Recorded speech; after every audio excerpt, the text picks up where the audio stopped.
I know it's just stuff. It's only stuff.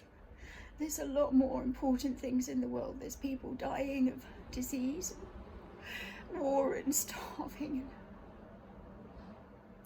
So I'm sitting here crying about missing my stuff. We have to get these things in perspective. And so of course I am. It's just a case of things, memories, household things. If we haven't met before, I'm Stephie. I met and married an American man. I'm an English girl who went to live in the United States for 18 years. It's amazing to me now, but sadly he had a brain diagnosis in 2020 and passed away in 22. That's another journey which I've shared a little bit here on my channel about. But today I'm sharing with you guys where I'm up to in my journey of moving back to the the USA a second time.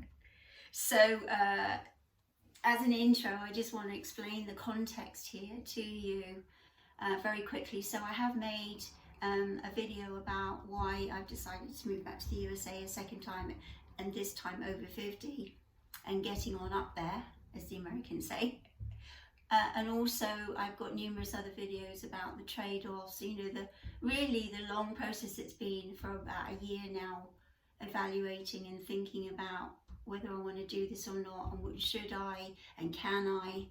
So there's been a lot of questions, as you can imagine. So here we go. So the first bit that I would say is important in the whole context of this is I'm really sharing, assuming that anyone like moving forward with this checklist of things has already done their homework with the visa, with their financial situation, with their emotional situation, with their families, where they want to be in the United States. As you well know, US is such a huge country, so it's a real it's a really big country, a real big country. There's going to be some Americanisms in here, I can see it now. As when I start thinking about the USA, I do pick up a few little of their mannerisms, I've noticed. But, you know, Dallas, Texas, places like that, Houston, they're so enormously different from, say, New Hampshire or Michigan or Washington State, that kind of thing. So it's so diverse. So I'm assuming that watching this today, you've done some thinking. You're kind of at that stage where you're either starting to move or pondering what to do next in your move. So I've gone through a whole year. I'm now at August 2025. I'm quite close to closing on my house. So Americans call it closing, we call it completing here in the UK. But those of you who've bought and sold a house in the UK will know that it's quite a long process. So enough said about that right now. But people seem to take a long time with certain things, right? So the first thing I would say is, after we've got to that stage of deciding what we're doing, if you're renting, you know, obviously get that arranged with your landlord that you're going to leave or you want to leave. You're going to end up having to downsize majorly. So unless you want to spend a lot on shipping, which really, in my opinion, in my humble opinion, it's not worth it. Because when you get to the States, you're going to need to buy a car anyway. I've looked into importing my nice car that I have here. I'm very sad to see it go. I love that car, but it's just simply not worth importing it. So I'm downsizing with that for now. Unfortunately for me, there is a little bit of a you know, a lack of buyers for second-hand cars. Apparently it may be something to do with people buying more electric cars. It might be that there's a lot of people suffering in the cost of living, which is totally understandable. You know, cash is hard to find right now for a lot of people, and I get that. So I've had to let my car go for less than I wanted, but at least I have a buyer for it, and I've just been working ahead with that. And my buyer has very kindly agreed to, you know, give me a few weeks until I'm closer to leaving. So that's a bonus there, and I'm very grateful to him for that. And I should tell him that, you know, when he comes to collect the car. I hope that doesn't, you know, change, but if it does, it does. It is what it is. You have to work with these things sometimes. But anyways, downsizing. So, you know, this is my living room. It's basically gone from a few cases or a few bits of stuff left to hardly anything. And my kitchen's kind of going the same way. I've just sold my washing machine. I was crying a bit over that because it was such a lovely Bosch washing machine. I really loved that machine, and I just hope that I can get a nice one when I get to Florida. I do know that it's quite possible I can, but it's just the pain of seeing someone take your stuff in the short term. It's all short term.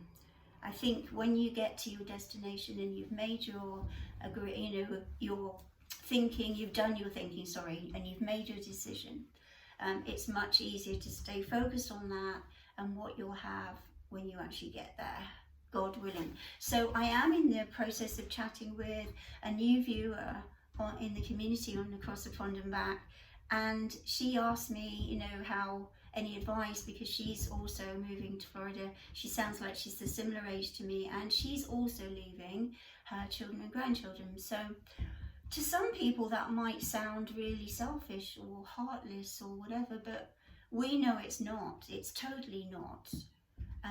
I'm sure this lady has given it a lot of thought.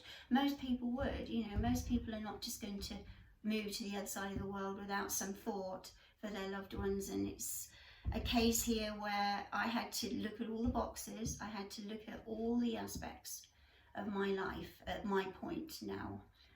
Being widowed, being in my midlife, and you know, I'm in the third part of my life now, let's face it.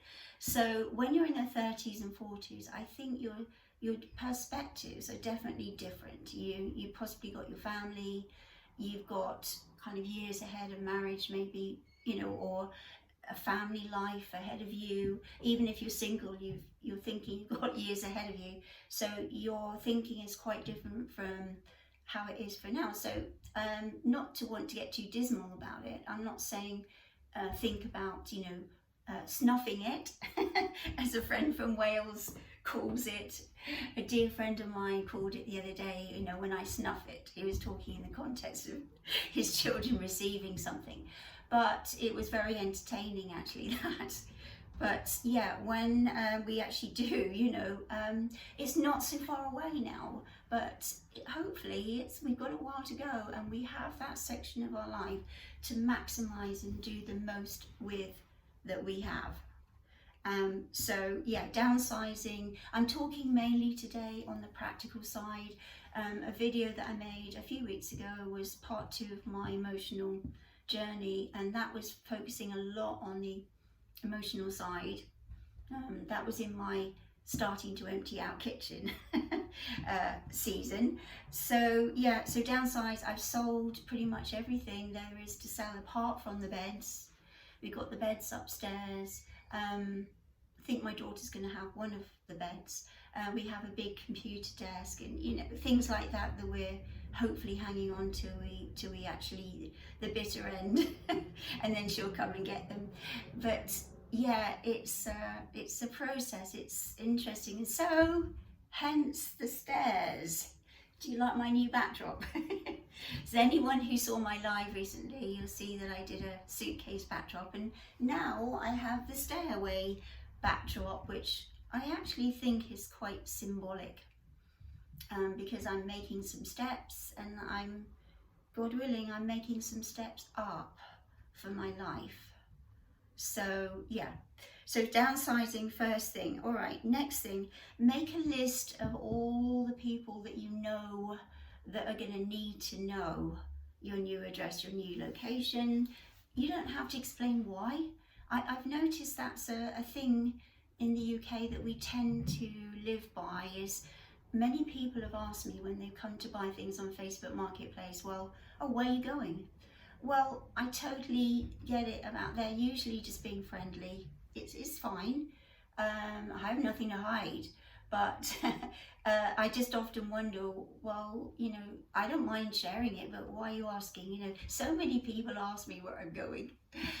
So yeah, there are people that you definitely know absolutely need to know. So, you know, of course, the banks, doctors, dentists, you know, the utilities, things like that.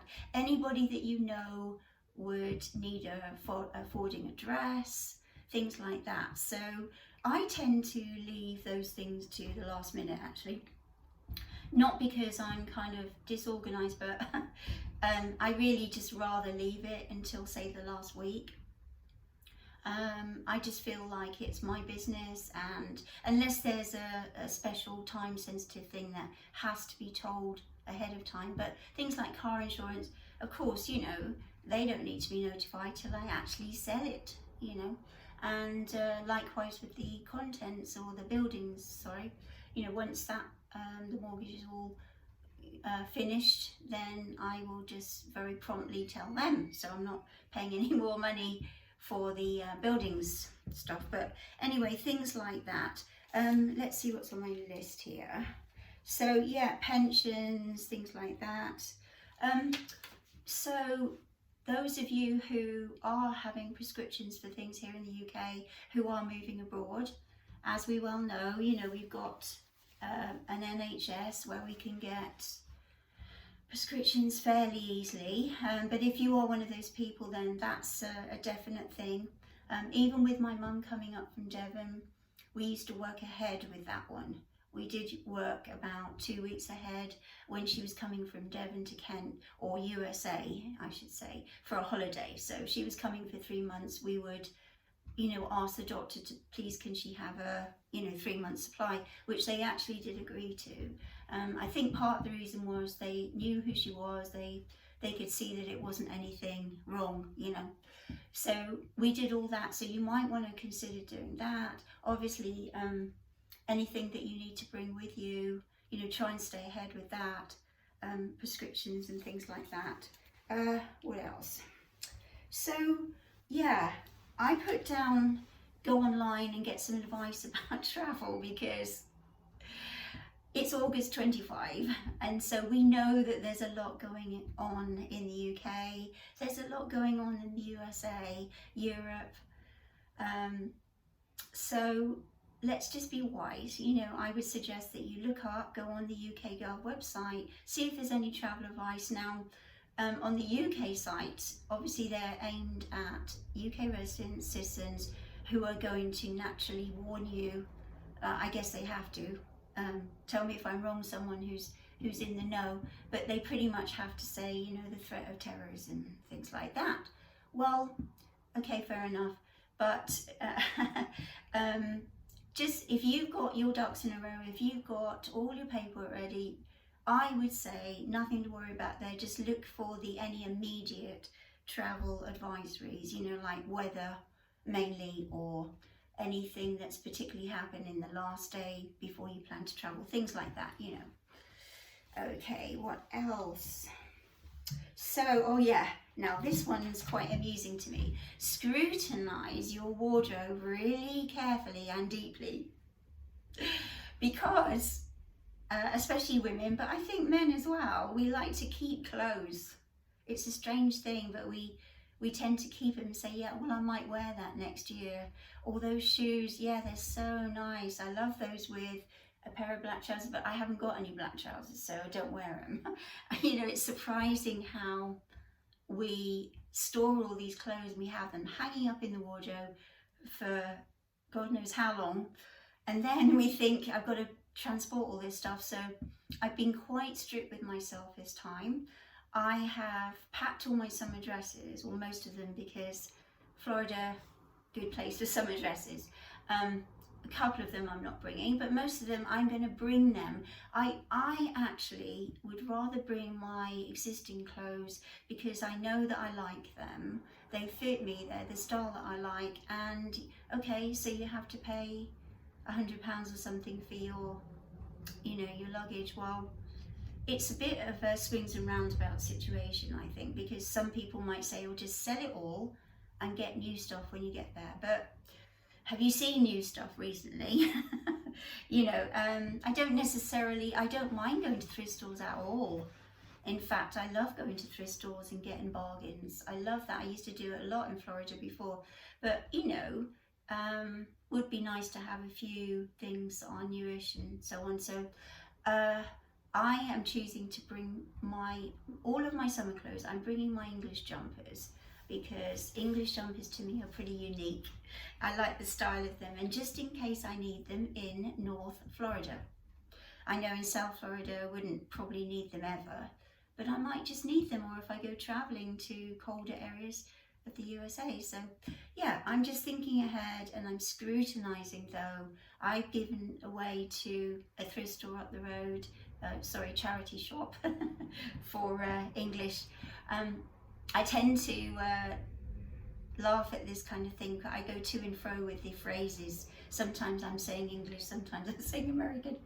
But yeah, scrutinize your wardrobe, give things away, gift them, especially coats and winter stuff, because unless you're going up there, North or Canada or whatever, or a colder country, of course, not everyone's moving to the USA, but I would say coats are so bulky and heavy. I'm actually bringing 2 coats, I think, 2 coats, 2 jackets, but to me it's worth it again, because one of them my daughter gave me. I really like it, it fits me really well, and I'm going to be happy I've got it next winter or this winter, whatever.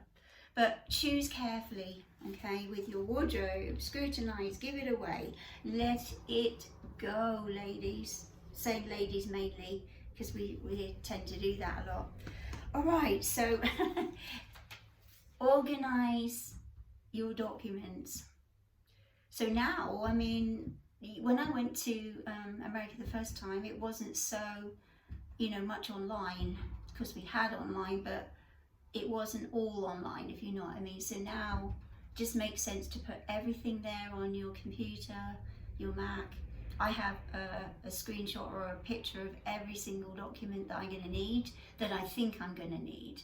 So not only my passport stuff and my anything else, I've also got my teaching qualifications and my clearance checks, things like that, so that I can go launching straight to some work there, and I have all my certificates at least on there. If they want the originals, then try and make sure you've got all of those in a folder. I have a set folder with all my stuff in there, and I brought all that from America and I've kept it. So just try and be as organized as you can with paperwork ahead of time. It really pays, because if you've lost 1 or 2 things, it's going to take a while to get them back, if you're in a different country. All right, yeah, so when you have to look ahead when you're actually arriving. Make sure you have got a little cash with you. Don't assume that you're going to be using your card wherever you go. It might be useful to have some cash. What else? Cash and, oh yeah, chargers. So probably already, the USA, and then of course other parts like Europe, they all have a different socket. It'd be nice if we had all the same, wouldn't it? But I don't think anyone in the world has got UK plugs, have they? Let me know in the comments, please. I'd love to hear from any one of you. If I'm wrong about anything, just please let me know. But by the way, I'd just like to mention, I have noticed a lot of people watching are still not subscribed to my channel, and I would really love it if I could see my subscriber amount go up, especially as I leave to go to Florida. I am building my channel. I'm so looking forward to sharing with you guys when I get to Florida and my adventures, and I'm sure there's going to be some trials and challenges, but whatever it is, I want to share it with you guys. So this is what the community is for, across the pond and back. So please think about subscribing there. I really love to see the channel growing. Thank you. So next one, check on needs. Yes, we've said that one already. Okay, streaming, DVD backups. Well, a friend of mine, I can't remember where I heard this before, but somebody mentioned about having some DVDs just around in case when you get there you don't have, you can't get internet up or you can't get Wi-Fi up, something like that. But Personally, I don't think that's too important, and it's a nice thing to have, you know, if you're looking for something to chill out with for a few hours, you know, watch a film or a movie, have a few of those ready. I've actually packed and sent my zero zone DVD player. Some people might think I'm crazy, it's just a waste of time. You could have got another one, Steph. But yeah, again, it was £40 here. It might be $50 there. It's another $50 saved. So while I paid for a bag to send it to my dear friend, it's worth it to me because I have a whole bunch of stuff in there that's important to me. By the way, I want to give a shout out today, talking of baggage and sending things ahead. I'd like to give a real shout out to mybaggage.com. You may have heard about them already, but they're not sponsoring this video or anything. I'm just voluntarily mentioning it because they've done such a good job with my first bag. I'm thinking of getting another bag sent. I'm just thinking about it. The first bag, because I sent it to a fairly rural area in North Florida, to my friend's house, it was 138 altogether. It was like £12 extra. But if you sent a normal, like a £50 bag, suitcase I'm talking about, just with normal stuff, you know, nothing that's going to cause a hiccup at customs, but you know, normal stuff, it's going to be around, say, 100 to 120, which I think is very reasonable, actually, because when you take your bags to the airport, what happens? First bag, possibly free, second bag, 100, third bag, you know, and it goes on and on and on. So for me, it was worth it, and now I know it's there, I don't have to lug it all the way to Heathrow. All right, so next one, I forget how many I've made here. I think this is number 9. Yeah, check up on travel dates, just make sure that everything's all ready to go. You don't want to be leaving work if you are still working, or, you know, doing anything, you know, or organising rents here or Airbnbs just before you leave if you're not going to travel. So just make sure about your upcoming travel dates. And also, I've made a point in the last month of making sure that everybody really that I'd like to see before I go, I've either seen them or I'm going to see them. So hiccups again. That seems to be my a bit of a hallmark of Stephie on Across the Pond and Back. So I have seen numerous friends, and you know, I've either gone out for coffee or went over to dinner with some other dear friends, which was wonderful the other night. So yeah, try and make a point, because once you've left, you know, it's nice, you could send a text, but it's nothing like seeing that person in person. Okay. All right, so this last one really for today on my checklist so far, it is more, I said this is a practical list, but this is practical. When you work on staying focused emotionally, that's a practical step. So it's a kind of mixture there to finish off, isn't it? So a stay focused is what I would say for number 10.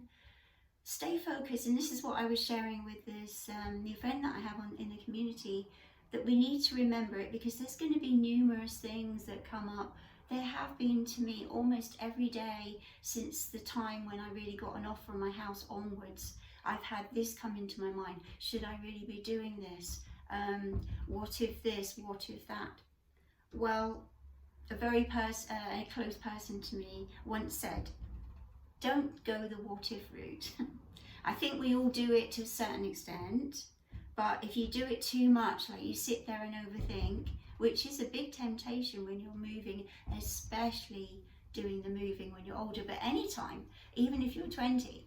I'm sure that younger folks who've done that move already, I'm sure they can testify to the fact that you do start to overthink things, and what if this, but I think it tends to be more manifest when you're older, because you know that you've got to make the right decision, really. So I really hope and pray that this is the best decision for me. I'm pretty sure that it is, but you'll have to stay tuned on the channel to find out. Okay, so I appreciate you watching all today. Just stay focused on the very reasons why you even got to this stage, because it's very easy for family. They don't, most of the time, they're not deliberately trying to get you to stay. I don't think. There's just naturally that pull, and you're thinking, oh, what would happen if I just stay for 2 more years? Or, but the funny thing is, if it was the other way around, think about this, I'll leave this with you. I've come up against this in my very own life, that people who are dear to you, you find out one day that they were actually thinking about moving to Australia. And you think, oh, okay, well, if that's what's best for you, great, you know, I'm glad for you if you can do it. But then you realise, well, they were prepared to do that, and they were happy doing it, and, well, happy in terms of their own, you know, plans. So you get my drift with that. I think we especially if you're widowed, or even divorced and separated, you know, on your own out there, appeal to you just to stay focused. You've got to tell yourself these things. You haven't got your partner there, but even if you have got your partner there, some people have a, you know, problem listening to each other maybe. So I will leave 2 links below of the one that I made originally about I'm leaving England for the 2nd time, or the UK, this time over 50, and then another one, trade-offs.